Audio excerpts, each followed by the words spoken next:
L'agriculture est l'un des secteurs qui émet le plus de gaz à effet de serre et il va falloir que toute la chaîne de valeur prenne des mesures pour décarboner son activité. Au dernier salon de l'agriculture, nous avons rencontré Gustavo Palerosi, directeur de BASF Agricultural Solutions Europe, qui nous a détaillé la stratégie carbone de BASF avec des solutions concrètes. First of all, we are developing solutions that will help the reduction of the greenhouse gases in agriculture.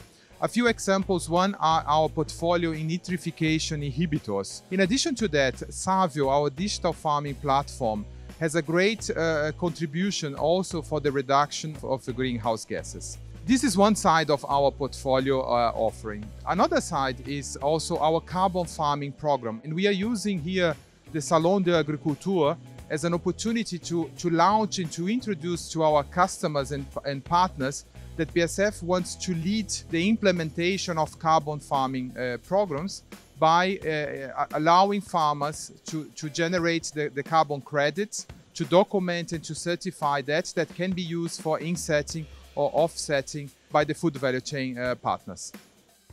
Et la décarbonation est donc un point prioritaire pour l'entreprise. We have our global sustainability commitments, and this is one of our 4 commitments. What we want is by 2030 to contribute to reduce at least 30% of the carbon emissions per ton of crop produced. Et comment décarbonez-vous vos propres usines et productions? We are constantly looking for alternative renewable energy sources to produce our products. We want to reduce our carbon footprint in production by 25% until 2030, and we want to be net zero by 2050. So, for example, we want by 2030 to use in our production sites at least 60% of our energy with renewable energy. So we are looking for big investments in wind parks, solar panels, in order to improve the carbon footprint of our production.